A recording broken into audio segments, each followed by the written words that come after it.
عن أبي رقية تميم بن أوس الداري رضي الله عنه أن النبي صلى الله عليه وسلم قال: الدين النصيحة. قلنا: لمن؟ قال: لله ولكتابه ولرسوله ولأئمة المسلمين وعامتهم. رواه مسلم. He also says in these hadiths is to follow the Imam in his actions and in the takbir. Khair.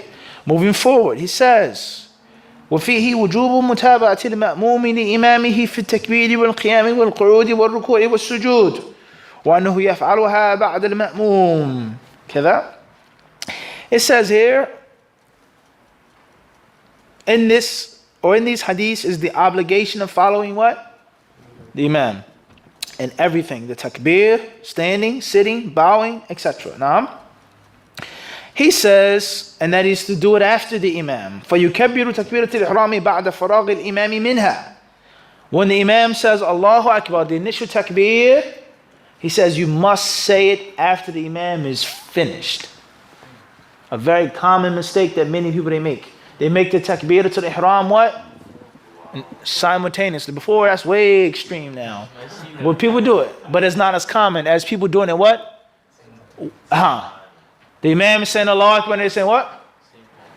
You're supposed, no, he says to wait until the Imam does what? Stops. So the Imam says Allahu Akbar. And not at the same time. Everybody clear on this? We have to warn the people that do this. And no, he says, فَإِنْ شَرَعَ فِيهَا قَبْلَ فَرَاغِ الْإِمَامِ مِنْهَا لَمْ تَنْعَقِدْ صَلَاتُهُ. If he does it, if he makes the takbiratul ihram, if he begins it before the Imam finishes it, his prayer did not start. His prayer didn't what? Didn't start. There's no prayer. It's not a prayer is invalid. The prayer didn't what? Everybody understand this? Your career never even took off what? Off ground. Not as over, it's finished. It never started. You understand the danger? He then says, وَيَرْكَعُ بَعْدَ شُرُوعِ الْإِمَامِ فِي الرُّكُوعِ وَقَبْلِ رَفْعِهِ مِنْهُ فَإِنْ قَرَنَهُ أَوْ سَبَقَهُ فَقَدْ أَسَاءَ وَلَكِنْ لَا تَبْطُلُ صَلَاتُهُ. As far as the ruku', then make the ruku' after the Imam begins. He says here, وَقَبْلَ رَفْعِهِ مِنْهُ كَذَلِكَ, like coming out of it as well. If you do it simultaneously, or you come before the Imam in ruku', he says, then you have done something which is bad. But the prayer is not necessarily invalidated. But you did something that's what? That's wrong. وَكَذَا السُّجُودُ, and the same applies to the prostration. وَيُسَلِّمُ بَعْدَ فَرَاغِ الْإِمَامِ مِنَ السَّلَامِ. And to make the taslim after the Imam does what? This is after, he says, after the Imam makes taslim.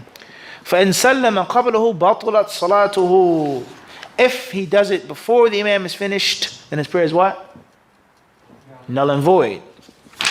إِلَّا أَنْ يَنْوِيَ الْمُفَارَقَةَ فَفِيهِ خِلَافٌ مَشْهُورٌ. Except for the fact that the one who's behind the Imam, who intends to finish behind the Imam, he has an extra rak'ah or something. He's intending now, I'm out of the salat with the Imam now. Such as the Imam's making, you have a rak'ah that's left. You came late. The Imam begins making the taslim. He's now leaving in prayer. You're no longer to follow him with both taslims. Because you're now, what? Emancipated from the Imam. You're not following him anymore. Everybody understand or not?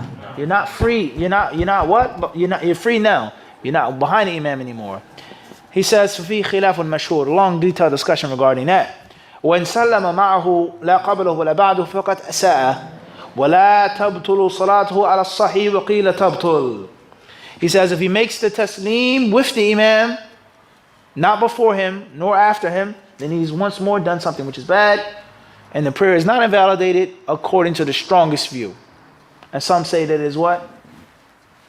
It is null and void.